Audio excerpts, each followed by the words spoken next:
भारतवर्षे भरतखण्डे मेरोः दक्षिणे पार्श्वे शखाब्दे अस्मिन् वर्तमाने व्यवहारिके प्रभवादीनां षष्ट्याः संवत्सराणां मध्ये शुभनाम संवत्सरे शुभायने शुभऋतौ शुभमासे शुभपक्षे शुभतिथौ शुभवासरयुक्तायां शुभनक्षत्र शुभयोग शुभकरण एवं गुणविशेषण विशिष्टायाम् अस्यां शुभदितौ श्री कैलासोन्नत द्वादशान्त श्यामला पीठारूढ़ श्री मीनाक्षी सुंदरेश्वरा भिन्न स्वरूप परशिवपुत्र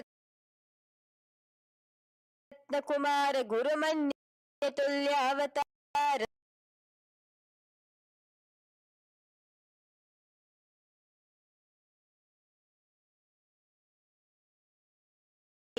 परमशिव करुणा समधिगत मुक्तामय चतुरश्रयान गीयमान छत्र चामर श्री चिन्ह काहलादि समस्त बिरदावल्यलंकृत ज्ञान विज्ञान चक्रवर्ती सर्वजन संग सद्यो निर्वाण दीक्षा व्यापवर्ग वर्ष विश्रान जीमूत परमत कलभ केसरी शैव सिद्धांत स्थापनाचार्य श्री राजाधिराज पांड्य महाराज गुरु क्षपन शाक्यादि महांधकार निवारण ज्ञान भाव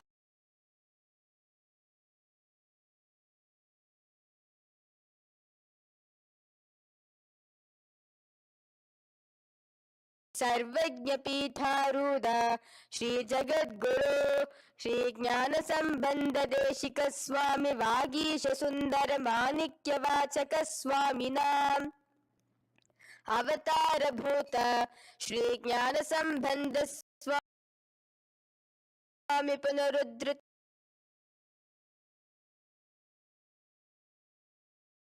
श्यामला पीत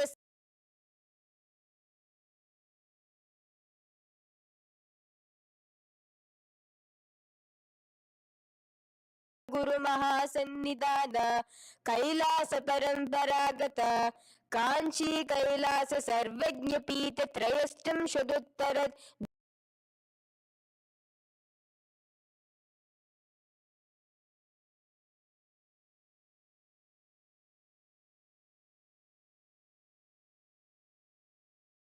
संस्थान महासिंहासन पीठ कर्त्रे साक्षात् श्री परमशिव समुद्र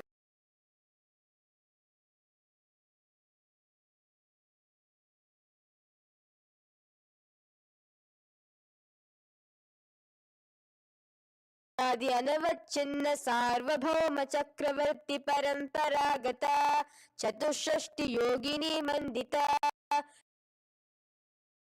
चतुष्षष्टि संप्रदाय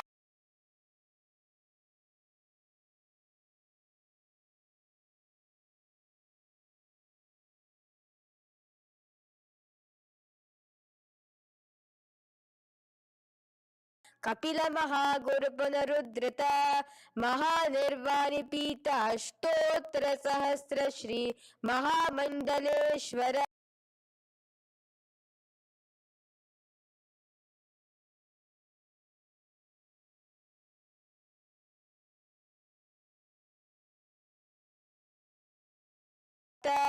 अतल पीठ अष्टोत्तर सहस्रतम अष्टोत्तर सहस्र श्री अतल पीठाधीश्वर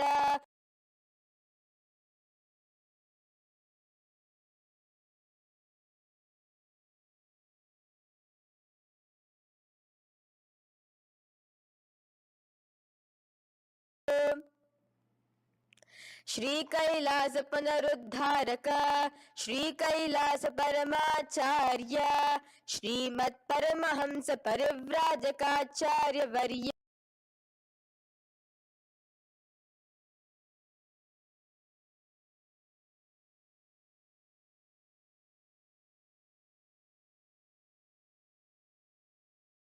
शिव श्री ज्ञान संबंध देशिक परमाचार्य स्वामिनां प्रीत्यर्थं तेषां पादारविन्द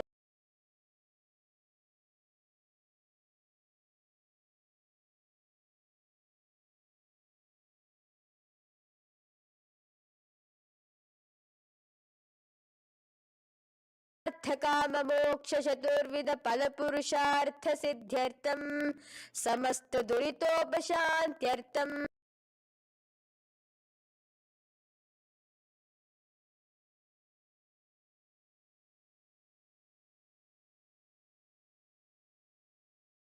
जीवन मुक्ति प्राप्त्यर्थं भगवत् श्री नित्यानंद परम शिव कृपा कटाक्षेण पूर्ण आरोग्य युक्त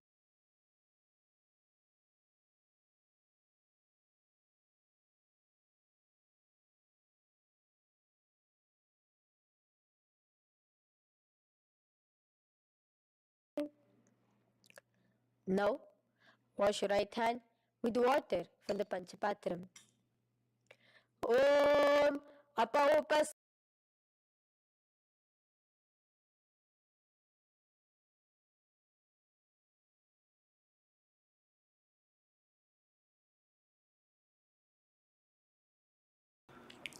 Bring your hands into the Bindu Mudra with your thumbs and index fingers touching each other.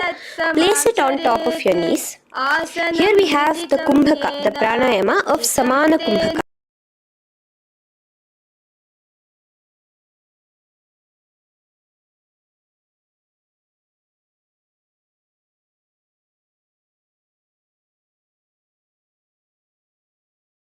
Rest, the Uddiyana Bandha sucking in your stomach, and the Moola Bandha clenching your perineum. For the first set of asanas, we have the japa Soham, which you'll be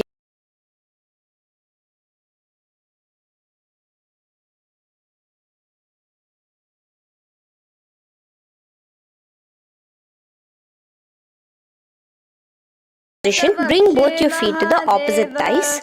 Clasp your hands together in front of your heart center in the Anjali Mudra and raise it above your head. Keep your hands as straight as you can.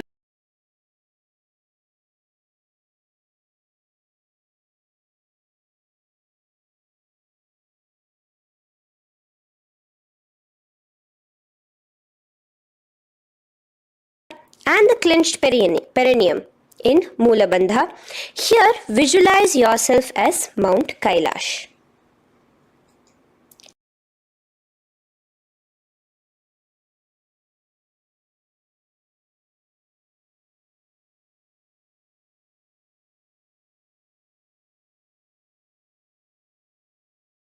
Lean forward, placing your forehead on the ground as you continue to engage all the three bandhas. Here, gaze at your nose. Visualize Swamiji, the Supreme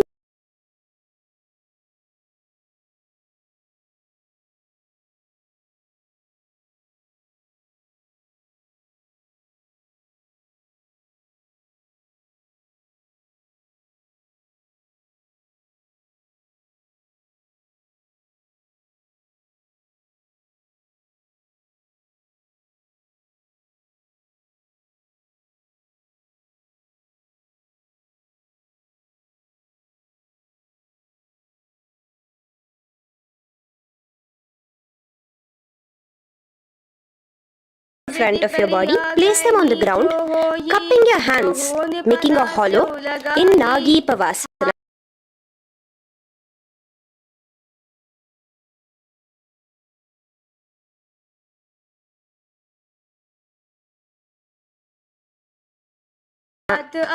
Visualize yourself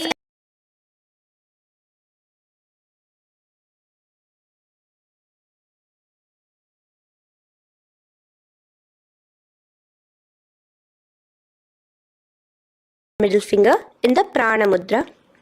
Stretch your legs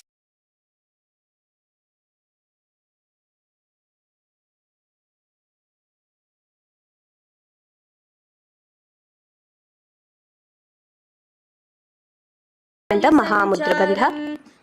Visualize yourself as a bird in Kokilasana. The next is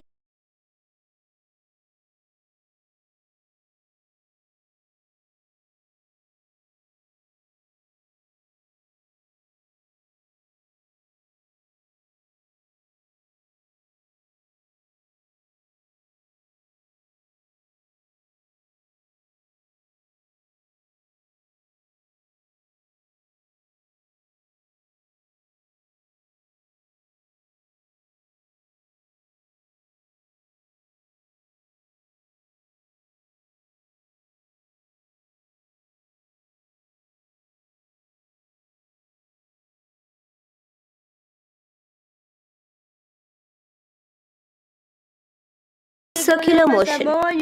Keep the spine completely straight.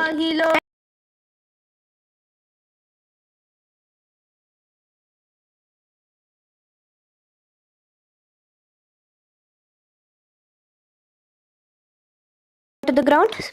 You can bring your feet a little back as you raise yourself up. Your hips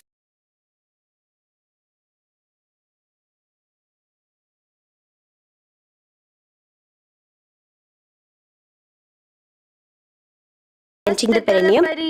Visualize yourself as a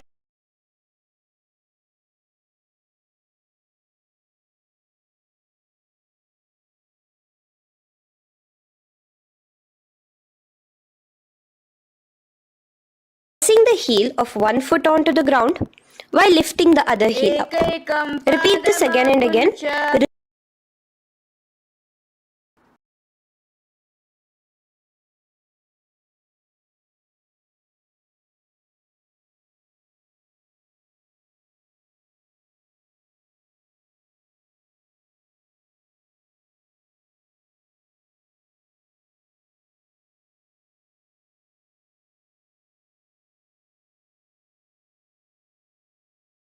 In your inner space. Here we have a very interesting movement, which is the karanas, the dance movements.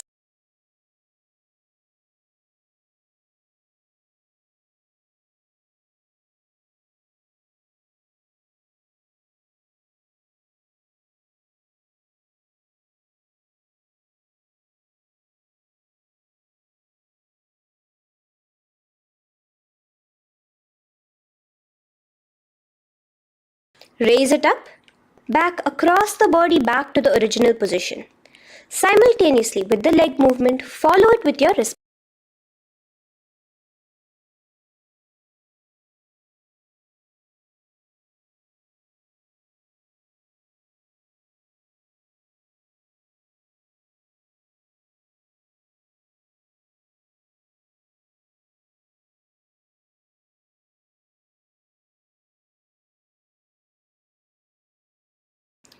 Continue to keep your spine straight. Engage all the three bandhas, the Jalandhara bandha, the Udyana bandha and the Moola bandha.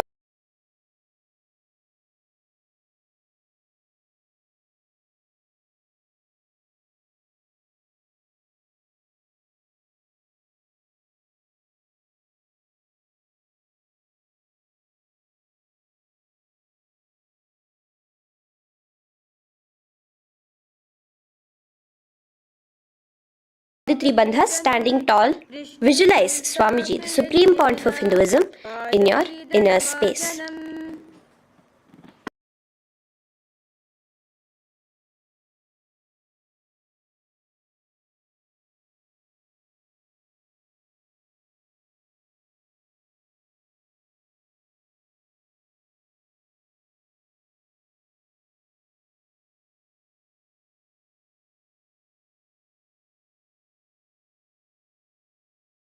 Hand of that leg inwards and pull the leg back.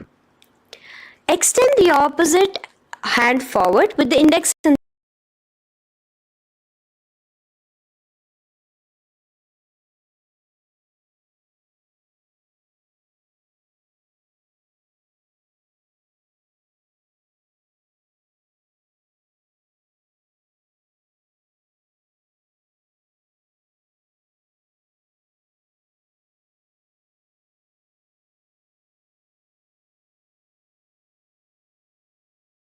Comes together again in the Bindu Mudra. Now pull the foot back and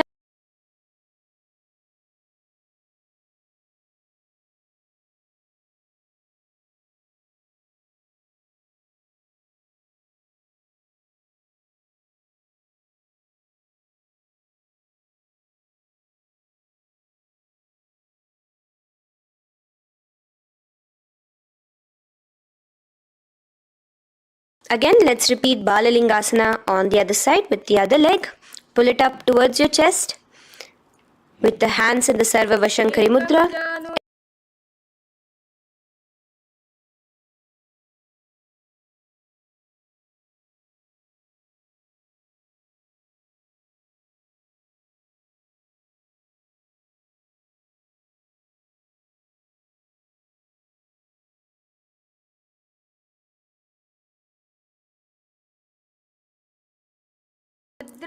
Balance there as you visualize yourself as Lord Nataraja. Now come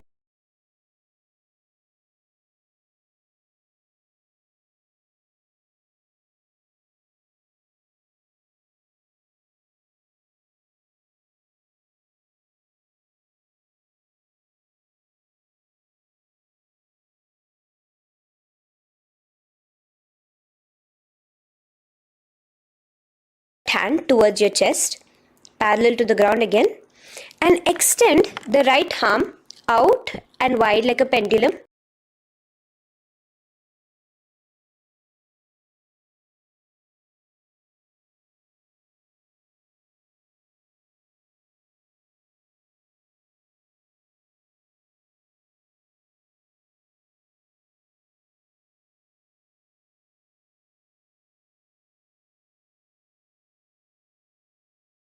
Left hand out like a pendulum.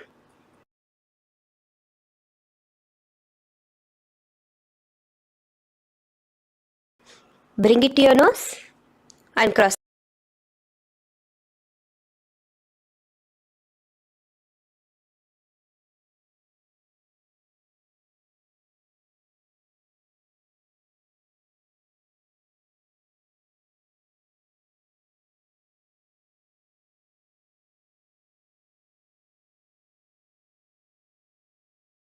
Visualize yourself as pure bones.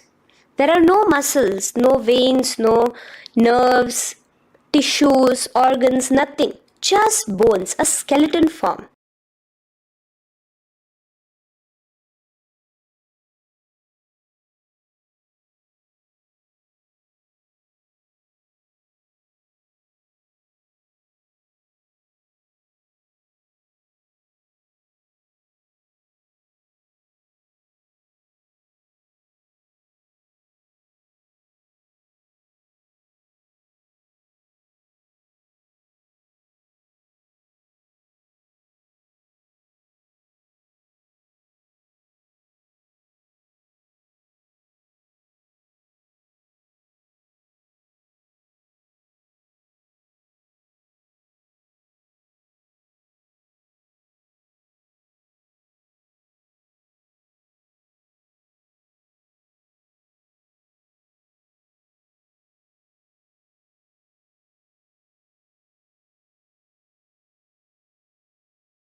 Visualize Swamiji in your inner space. From here, moving into Samasana, where you bring your feet to a cross-legged position. Keep your hands on your knees with the thumbs and index touching in the Bindu Mudra. Just inhale and exhale as you visualize Swamiji in your inner space. The next is Muktasana. Press your left foot against your genital region. Place the right foot on top of your left. Keep your hands facing downwards on top of your knees. Sit straight, gazing towards your nose. Visualize yourself as a sage liberated by Swamiji himself. Now, continue to remain in the same position as we go into Siddhasana, where your gaze will be switching from the nose to your third eye. Continuing to visualize Swamiji in your inner space, ensure the Moola Bandha, the perineum, is locked. In Siddhyasana now, continuing the same position. Engage all the three bandhas, sucking in your stomach, bringing your chin to your chest in the Mahamudra Bandha. Switch the gaze to the ground in front of you from your third eye. Visualize Swamiji in your inner space. Now, relax the Uddiyana Bandha and Jalandhara Bandha. Just keep the Moola Bandha, the perineum, alone clenched as we enter Rudrasana 2, where your legs will remain in the same position, just your hands alone, from resting on your knees, will turn around to the Bindu Mudra, the thumbs and index touching. Gaze towards the third eye, visualize yourself as Lord Rudra, the fierce dimension of Paramashiva.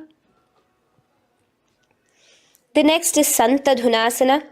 Keep your hands in the Bindu Mudra, your legs crossed in the same position as you switch your gaze from your third eye to your nose, visualizing Swamiji, his tranquility, unshakable nature. Now, relax the Bindu Mudra. Keep your legs in the same position.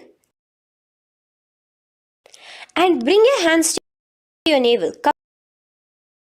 cupping one palm over the other in the Samputa.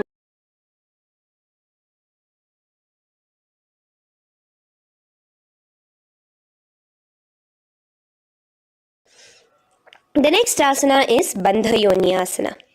Maintaining one heel over the other in the same position of the legs, bring your hands to your face in the Shanmukhi Mudra. So just listen carefully now. Bring your little fingers beneath the bottom lip of both hands. Your ring fingers above your upper lip. Your middle fingers closing your nose, your nostrils. Your index finger covering your eyes. And your thumbs pressed into your ears.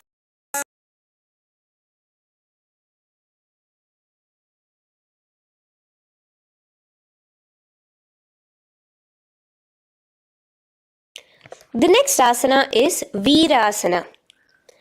Now, you can remove your hands from your face and bring one foot onto the thigh, onto the opposite thigh, and the other foot underneath the thigh. Keep your hands in the Bindu Mudra, thumb and index fingers together on the top of your knees as you embody the space and state of bravery, Veera, in Virasana. Now, changing the leg position again as we enter into Valmikasana. Keep your left heel on the right side of the generative organ, toes under the thigh. Keep your right foot on top of the left leg, toes by the knee. Again,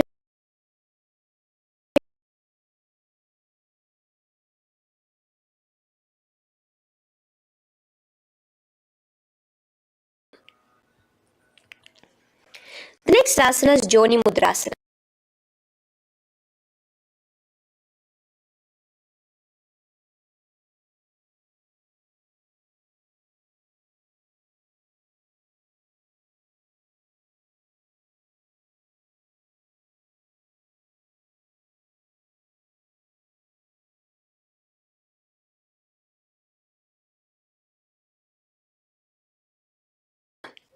So you're going to remain here As you switch your gaze to your nose, visualizing the Yoni Mandala, a beautiful formation, divine cosmic geometry, representing Devi, Shakti, a symbol of the creative energy of the universe in Joni Mudrasana. In the same position, switch your gaze to your third eye, continuing to visualize the Yoni Mandala in your inner space. Now, let's move into Bhadrasana 3. So bring your feet, the soles of your feet together, uncross them and bring them together in front of your body. Hold it with both your hands, pulling it against you. Push your knees down towards the ground. As you gaze at your nose, suck your stomach in the Uddiyana Bandha. Visualize Lord Veerabhadra in your inner space. Bhadrasana 3. In the same position, we are entering into Aghorasana, where your left hand will rest on top of the left knee, while your right hand comes towards your face. Now, do the Khechari Mudra, where you are bringing your tongue towards the upper palate, gazing towards your third eye. Now, with your right hand, cover your mouth, close the left nostril with your index finger, inhale through the right nostril. Close both the nostrils, hold your breath, and exhale through the left nostril in the Abhyantara Kumbhaka. Repeat this on the other side. Visualize yourself as an Aghori, completely dedicated to Paramashiva in Aghorasana. The next asana is Kaneri Pavasana. So you can distance your feet a little away from your body.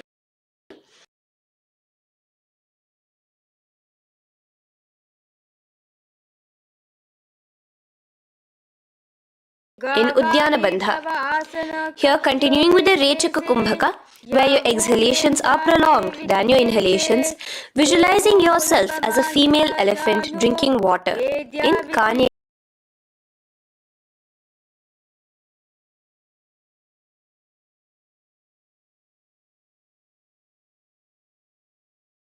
Raised. Bring your hands underneath your knees, between your calves and thighs, and clasp them together. Interlace your fingers in the Parashamudra in front of you.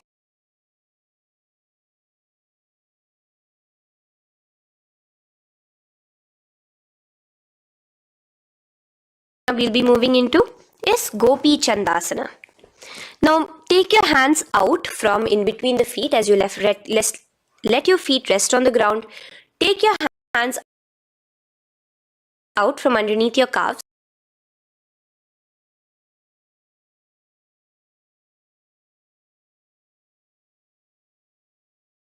Your nose. Embody the state and space of a king in Gopi Chandasana. The next asana is Udarasana. So now just quickly release your legs, bring your hands underneath your calves and hold on to your feet again from inside out. Both your feet together. Bring your feet up to your chin, resting your chin on top of the interlaced fingers. Bring your feet to your chest, gaze at your nose, visualizing your body, the supreme point of Hinduism, free from any defects in Udarasana.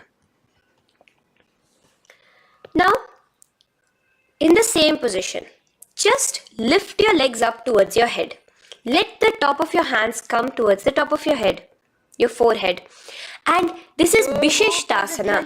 Visualize yourself excelling in everything in this posture. Now, slowly relax. Keep your hands underneath your shins as you take your hands up to the shoulder, pulling your hand and interlacing your fingers behind your neck. In Bhujasana, visualize yourself as a cobra. The next asana is Kalyanasana. So in the same seated posture, bring your hands around from behind your neck, remove them and put them around your back, interlacing the fingers behind you. Gaze at your nose. Visualize yourself as a beautiful, auspicious goddess in Kalyanasana.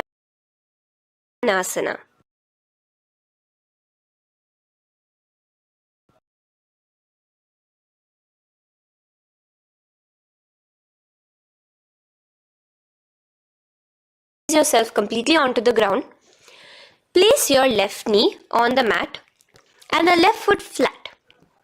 Sit on top of your left foot, knee pointed forward. Raise your right leg on top of the left, bringing the right heel to the left hip. Place your hands on the opposite knees. Here, do the Ujjayi Pranayama. As you inhale and exhale, make the sound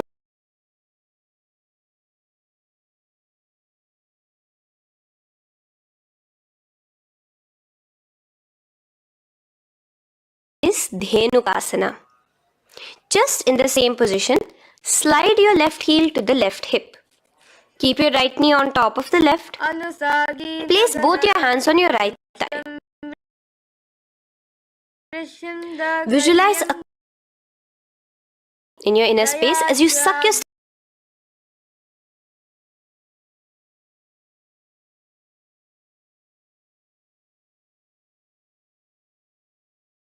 the right foot on the left thigh, the left foot on the right knee. Bring your left hand behind your back, hold the right thigh. Twist a little bit. Place your right hand on your left thigh.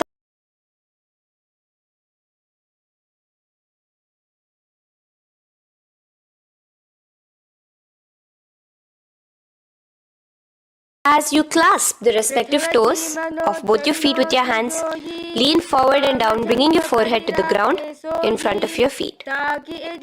Visualize Swamiji, the supreme pontiff of Hinduism, in your inner space.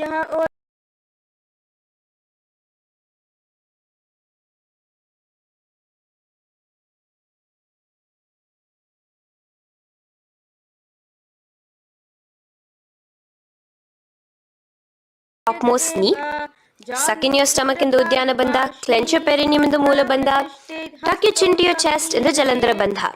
As you engage all three bandhas, visualize Swamiji in your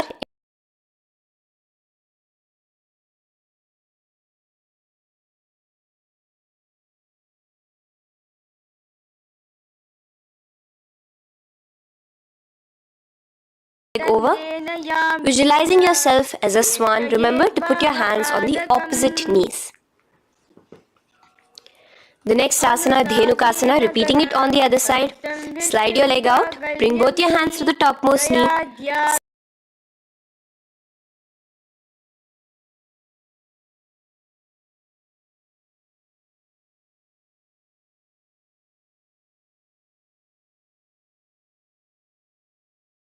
Around as you gaze at your third eye, visualizing Swamiji in your inner space.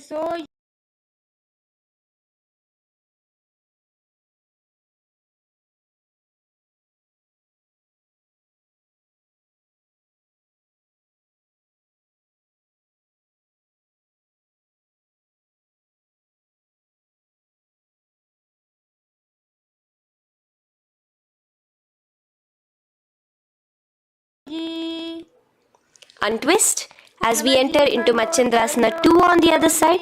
Hold on to your feet, bring your forehead to the ground, continuing to visualize Swamiji in your inner space.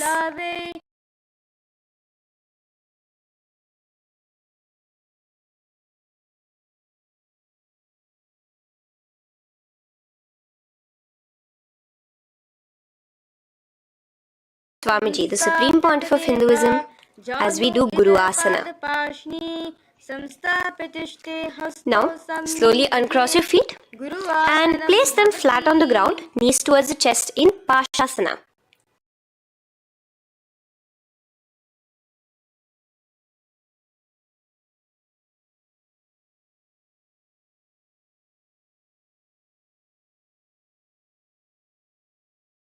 As you gaze at your third eye, visualize Swamiji in your inner space. Continue the Ujjayi Kumbhaka. As you breathe in and out, make the sound like an ocean.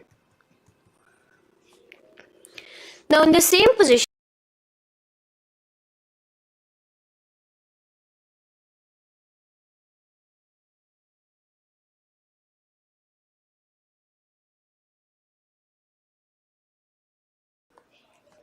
now raise up and bring your hands, uncross your hands, bring your hands underneath your knees. clasping the opposite elbows in Kurakatasana. Gaze at your nose, visualizing Swamiji in your inner space.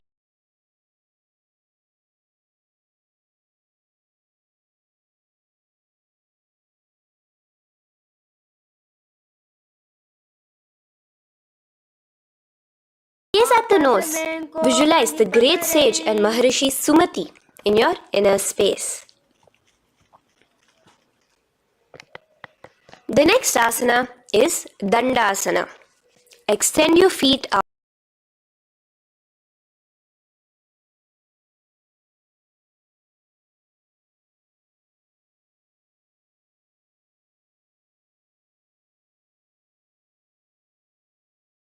As you gaze at your nose in Dandasana, visualize Swamiji in your inner space. The next is Arambhasana. Now keeping your legs straight,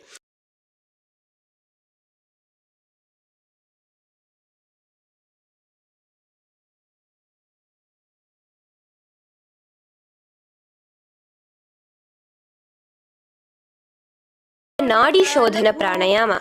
Inhale through the left nostril, hold and exhale through the right. Visualize Swamiji in your inner space. The next is Bhidokasana.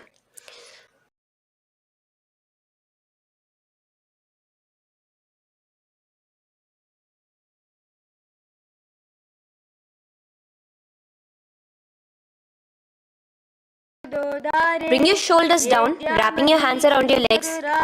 Gaze towards your third eye, visualizing Swamiji in your inner space. So from here, let's enter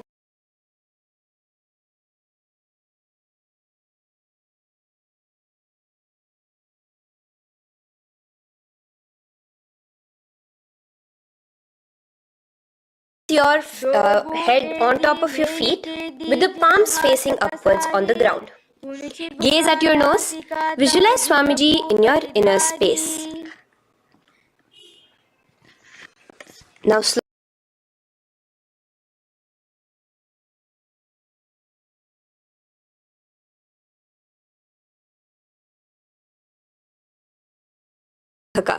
where you will feel your breath coming from your Mooladhara Chakra up to the Brahmarandra above the Sahasrara. This is the Pratyahara Kumbhaka. In Urdhva Paschimottanasana, extend your legs out, lift one foot behind your neck and lean forward and down towards your foot.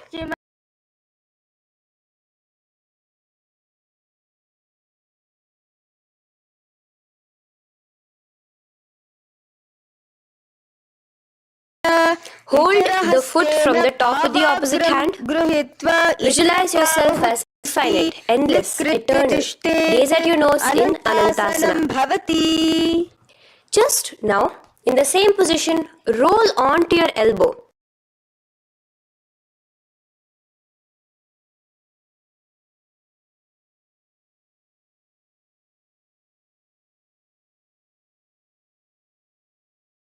Stretch, relax. Lay on your back. Bring your knees towards your chest. Bring your hands around, encircling the thighs and the calves with your arms. Roll to the left and right in Drishasana, visualizing Swamiji in your inner space. The next asana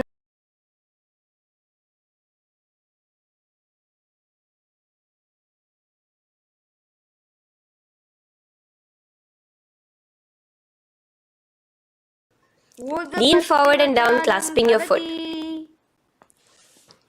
Repeating Anantasana on the other side, lay on your back, bring the opposite hand to the foot, gaze at your nose, and continuing to gaze at your nose, roll onto the elbow as we repeat Ankushasana.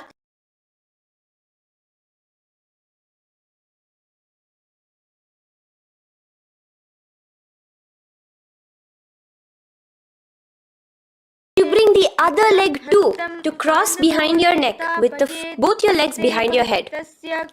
Laying on your back, bring both your hands to clasp behind your back. Gaze to your nose, visualizing Swamiji in your inner space in Yoga Nidrasana. As we enter into Atma Ramasana, In the same position, you can uncross your hands from behind your back. Bring it up, continuing to keep it underneath the legs. Just clasp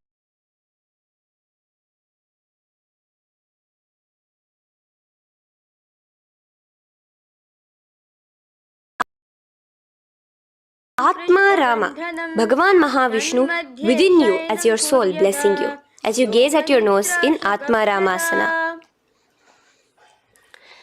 Now you can release your hands and legs. Continue to lay on your back as we enter into Kochikasana. Bring your knees to your chest with the soles facing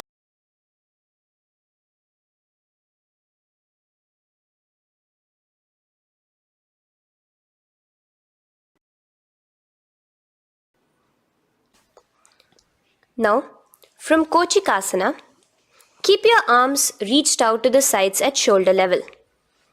As we enter into Jatara Parivritti 1, keep one knee bent, twist it and bring it to the ground on the opposite side with the other leg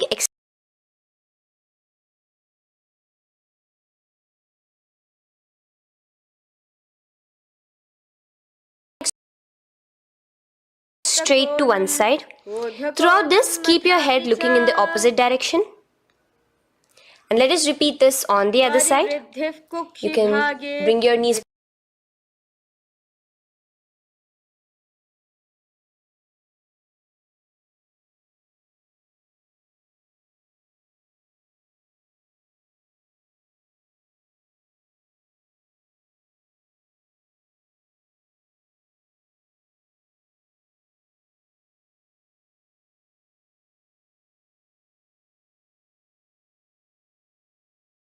back to your chest. Let your legs out, go to the other side and do Jatara Parivritti 1, 2 and 3. The next asana is Dvipada Pitham. So now from Jatara Parivritti you can bring your feet down, lay on your back with your knees pointed.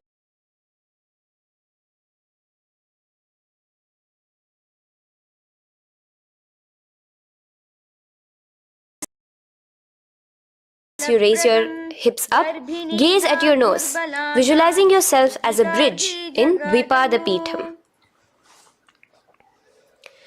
Now in Paryankasana, so you can lay back onto the ground and place your feet flat, bring your arms over your head, placing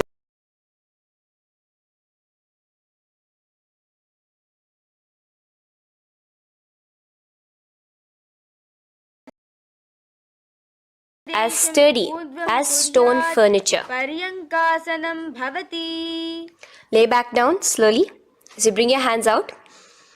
Keep your knees to your chest here and your hands on the shoulders as we enter into Svottanasana. Visualize you're laying on your back as a playful dog. Move your hips in the circular motion. Do the Sahaja Kumbhaka. Now let us enter into Viparita Karani. First,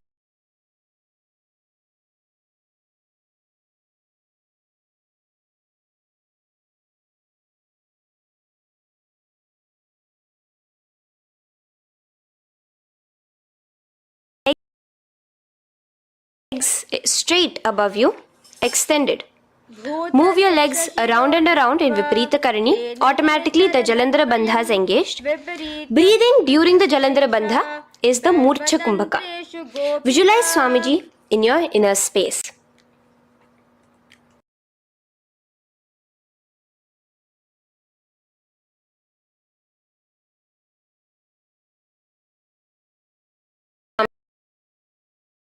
Swamiji in your inner space.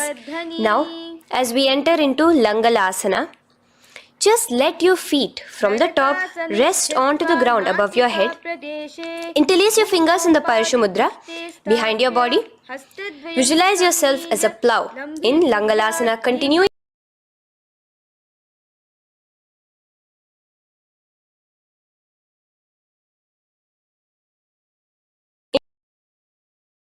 in Shaita Paschimottanasana. Bring your hands out from behind your body and hold on to the toes above your head. Keep your legs and hands completely straight. Visualize Paramashiva as Saita Paschimottanasana is one of the 84 different asanas directly revealed by Paramashiva.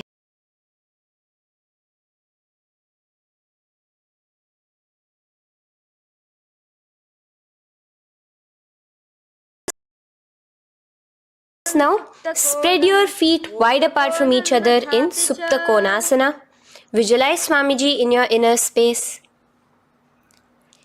Bring your feet back together as we enter into Chakrasana. Clasp your ankles, keeping your legs and hands completely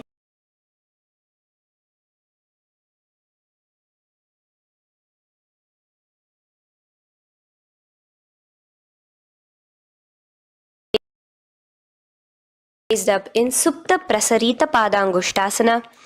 Clasp the respective toes in the Prana Mudra with your index and middle fingers and spread your legs out wide apart from each other. Visualizing Swamiji in your inner space, restart the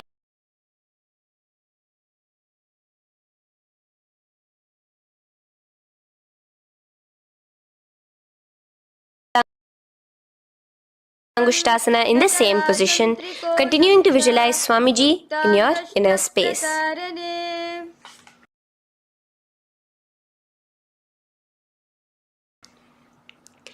Now, bring your feet, release your feet and bring them into Padmasana.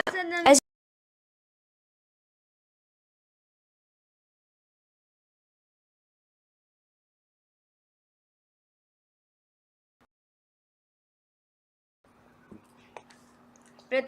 now in the same position, put one hand over the other, extend it straight above your head. As you visualize Lord Rama in your inner space, continue to gaze at your nose.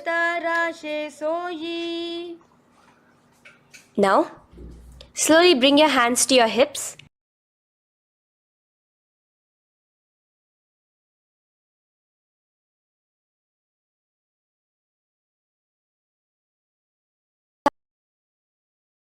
As you gaze at your nose in Sarvangasana. Now, bring your hips back onto the ground in Vrishchikasana. So, in the Padmasana, just remove one foot alone. Keep one foot on the opposite knee as you pull the knee towards your face.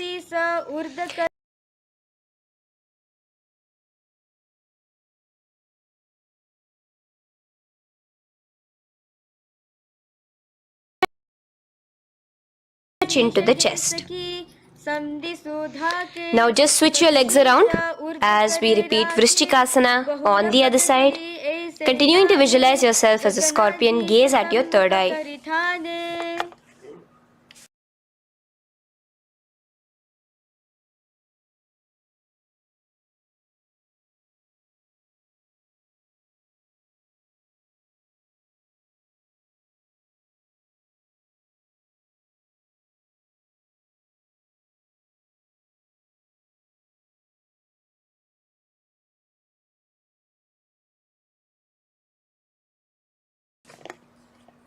The next asana is Vrishapada Kshepasana. So come now to a complete flat position on your mat. Come down to a complete lying down and interlace your fingers around your neck. Now raise both your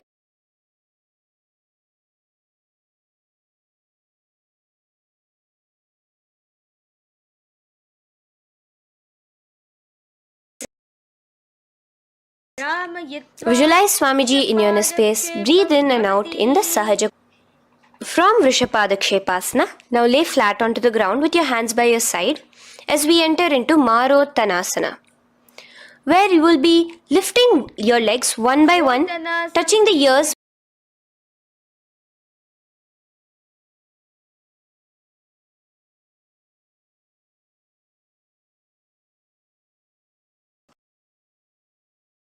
Is laying on your back. Bring the soles of your feet flat onto the ground. Stand up completely and lay back down. Visualize yourself as a wolf in Vrikasana.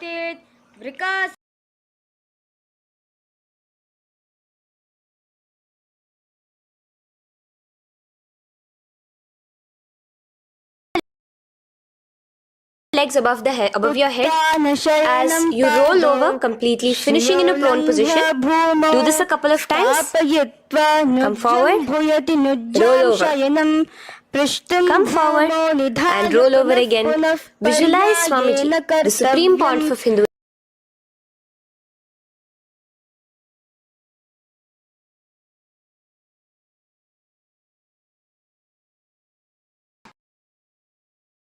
Onto the ground by your shoulders. Now here, contract your lips and make a sound like a flute, whistling while inhaling. Visualize yourself as a ratha, as a chariot carrying warriors into battle for dharma on your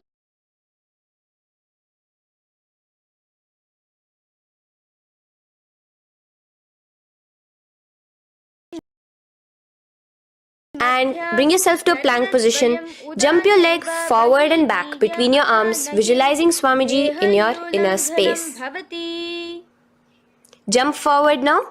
When your legs are between your hands, stand tall, holding your toes with your hands.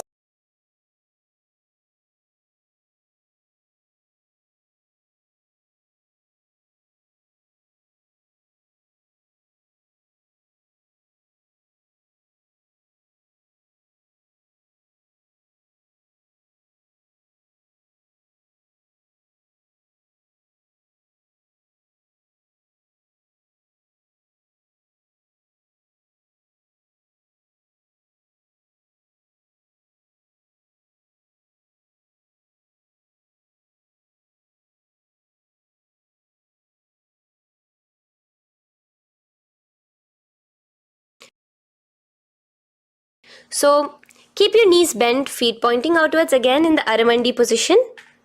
Bend your elbows, keeping your hands at the chest level.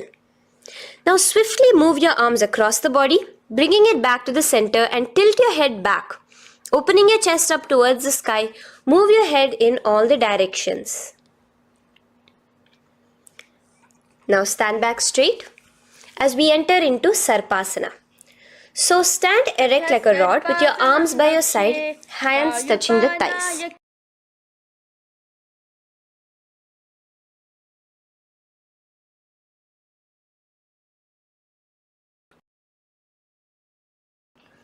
The next asana is Ushtrasadanasana. Lean forward and down, standing on top of your palms. Begin to move and walk like a camel, visualizing yourself as a camel. In the same position, continue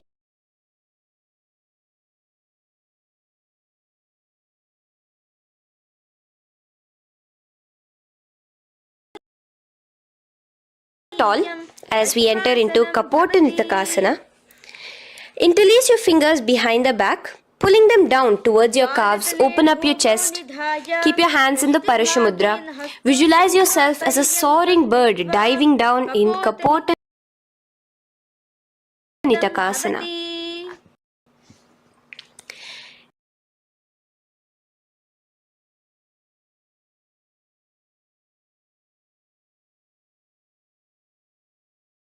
Simultaneously now, open up your palms while raising one heel off the ground, slightly lowering the waist and shoulder of the heel you have raised. Visualize you're offering a bouquet of flowers to Paramashiva as you come back to a standing position.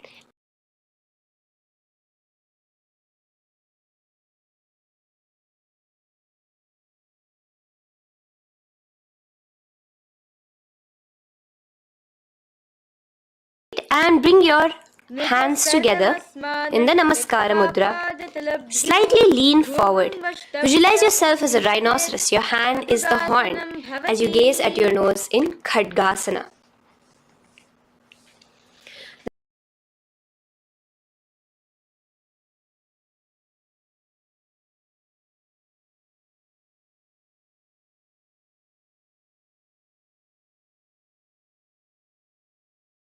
Again, sit down, stand up.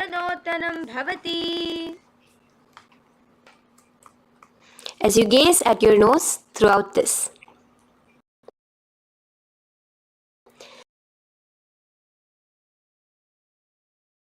The next asana is Musalasana. Now come Back to a standing position. Raise your hands above your head.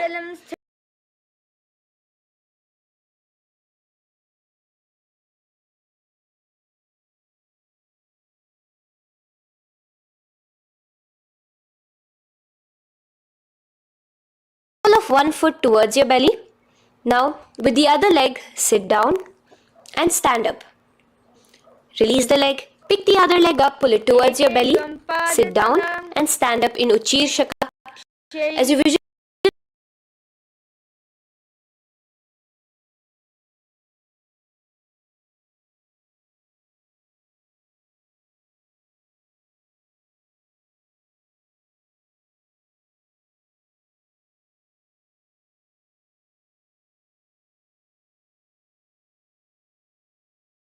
with the hand in a fist.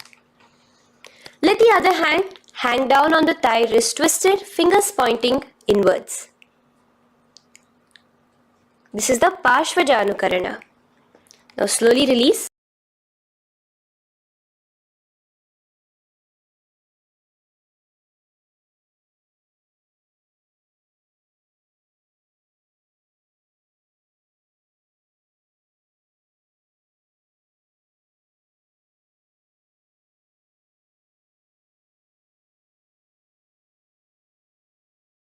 Resting by the sides, keep your standing leg erect like a rod. Visualize yourself being blessed by Lord Brahma. Now, you can bring the left foot around the right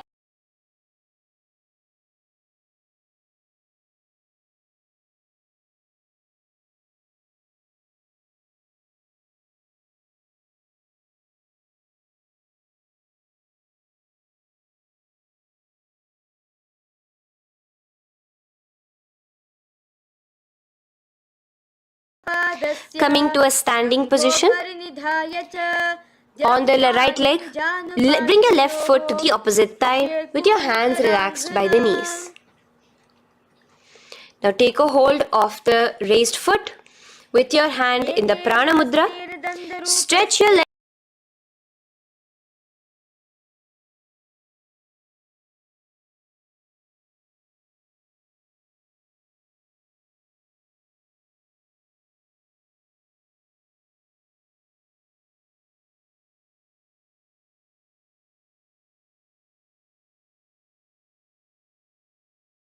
Bring it up towards the back of your neck. Stand as tall as you can and alternate between sitting and standing. Visualize Bhagavan Mahavishnu in your inner space. Now you can take the leg out from behind your neck and stand straight. As we repeat the Parshvajanukarana on the other side,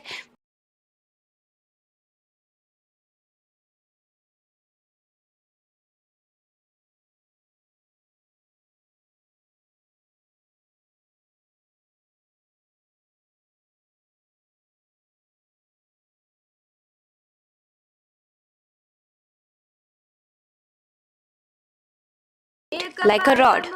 Get your hands by your sides. Visualize yourself being blessed by Lord Brahma. In Brahmanasana on the other side.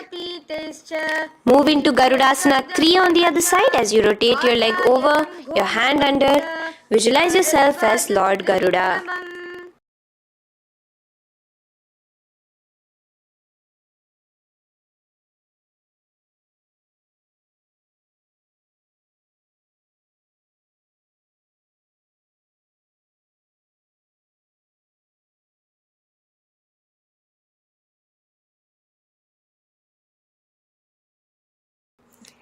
Come back to a standing position and bring your foot behind your neck.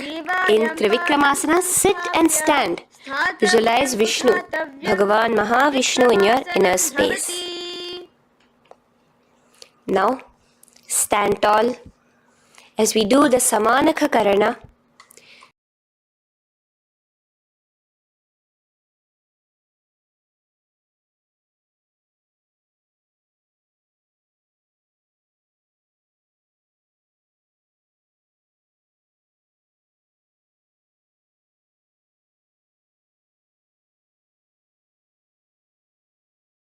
Slowly bend forward, bringing both your hands underneath your knees. Now once you have squatted down fully, interlace the fingers together in the Paramashivoham. Bring that interlaced fingers in front of your navel. In Gorakanjali Asana, visualize the great sage Goraknath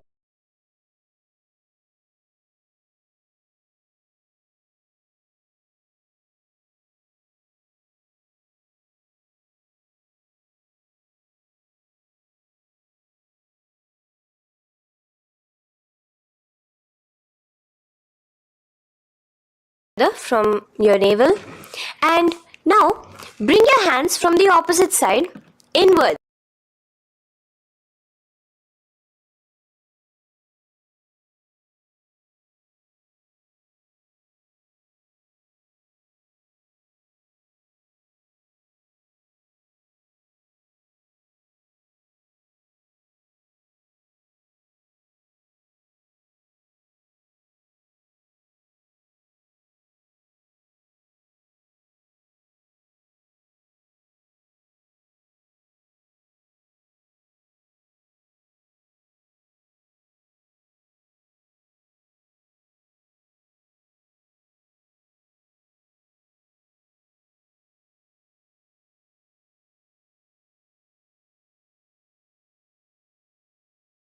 Underneath your calves.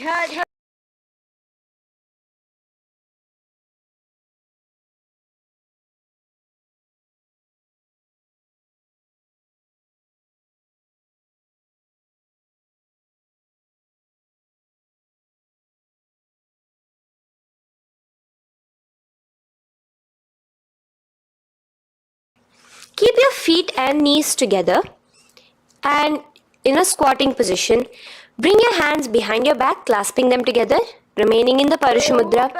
As you gaze at your navel center, visualize Bhagavan Kala Bhairava, the Lord of Time,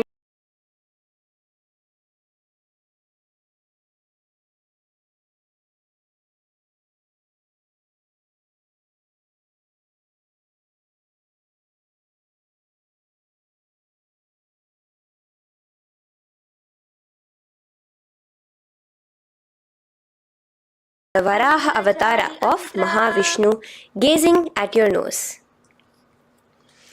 Now slowly relax, bring your hands out from behind you as we move into Pripithasana. With your hands in the Prana Mudra, with your index and middle fingers, clasp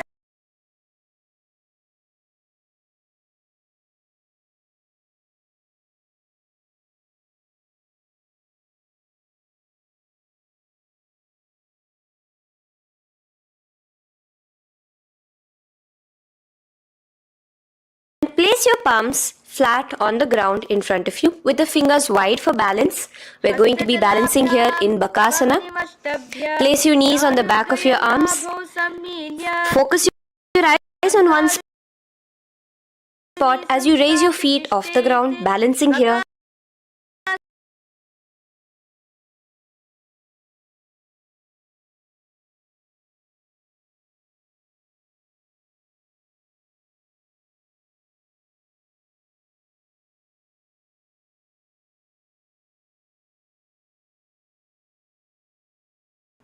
Raise your body onto your head, bringing your legs into the Padmasana. Gaze at your nose. Visualize Swamiji himself in your inner space. Come down now, uncrossing your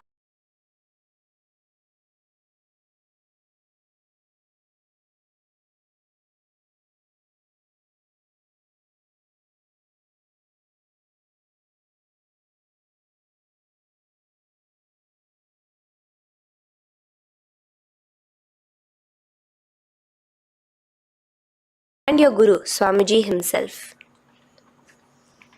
Now we are going to be kicking up into a handstand. So get ready, place your palms on the ground, fingers wide for support. Do take support of a wall if you need it. And lift your body up straight above your hands. Visualize